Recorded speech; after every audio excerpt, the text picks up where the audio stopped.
But there were some of the people that complained about a couple of bottles last shipment. There was a Pacina and I think Pioniere. I'll try to do my best and not to convince you that not to tell you that you were wrong, not liking those wines. One of those wines I think fermented in the bottle. And let me tell you also one thing. This is a peer-to-peer shipment.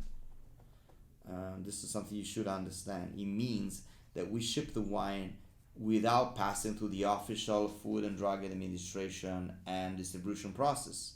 So we don't need, especially for our American friends, put nonsense amount of sulfates that your government ask us to put.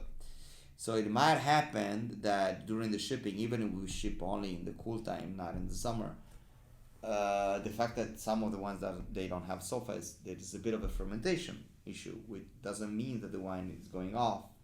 It means a bit fizzy. Keep it in the glass for 25-30 minutes. The wine is going to be perfect.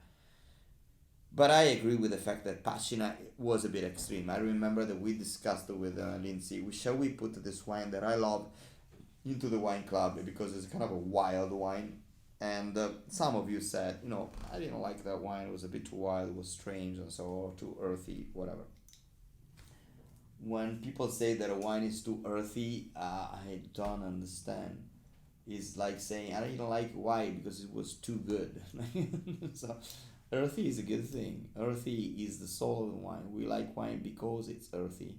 If a wine is not earthy, it means it doesn't belong to a place. It belongs to conventional and artificial aromas. So, but we felt a bit sorry because some of you complain about the Pioniere and the Pacina, the re-fermented. So in tier one, we decided to put the Barolo, and this cost much more, of course, for tier one. Usually, a bottle of Barolo in US costs $60-$70. So if you understand what that $140 you paid, $50 you paid for the wine shipping included. This wine was almost for free. Palladino. I told the story of Palladino 1,000 of times. This is my home wine. Alessandro and Veronica, two beautiful people. They somehow run the winery with their uncle.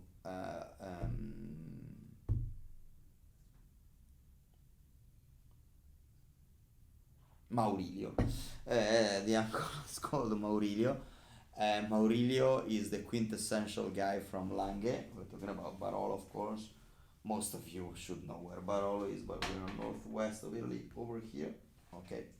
Maurilio is one of those guys. If you want to do a visit of that winery, please make sure Maurilio is not gonna be part of the tour. First of all, he doesn't speak English, but he barely speaks Italian, and he barely speaks at all, and he doesn't like people at all. So he doesn't really give a shit, even if you are the most important wine journalist. He's not gonna talk here. I have a video of Maurilio that I don't know if you can see probably on the YouTube, but it's completely useless because he doesn't say anything and he doesn't promote his wines and so on. That's why this winemaker has been a bit of a shadow, and I like to discover shadow wines. And I was in Milan 10 years ago. We tried a Palladino from 1978. It was absolutely amazing. To me, this is the purity of Serralunga. Serralunga d'Alba.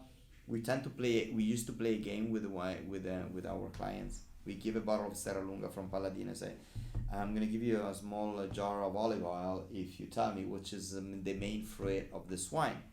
And people smell the wine and they get confused. There is a big of a silence, a lot of embarrass. Some people start to say banana or mango, or but they are just guessing. I can see from their faces they are freaking out because they cannot really get which is the flavor of this wine. Because the answer is, so whenever you come to our tasting, you know the answer. You can win the jar of olive oil. There is no fruit flavor in this wine at all. This is a nice challenge because you might say why you would like, for which reason you might like a wine that doesn't have a fruit flavor. First of all, we're talking about Serralunga d'Alba. You mind giving me the map over there? Serralunga d'Alba is this group of hills over here. That's why we call the Langhe. Langhe means long, so it means long hills. This is the only area of the Barolo area in general that has this valley. So there is a wind from the sea that gets into the valley. But mainly here we have a type of soil that is called, used to be called Helveziano, now it's called the Serravagliano. They change the name every 5 years. There is a big discussion. It is about 15 million years old or 12 million years old, which is a compact blue clay, which is really noble soil. A similar soil you have it in Chateau Petrus and Romane Conti, so not the worst wine in the world. And it gives to the wine this incredible soily, balsamic flavor, especially with a grape variety like Nebbiolo. So the last thing that I was asking, what I was say, I might say about this wine, why you should like wine that has a smell of fruit but only of soil? It doesn't have a fruit flavor, because when you don't have a fruit flavor, the soil comes out.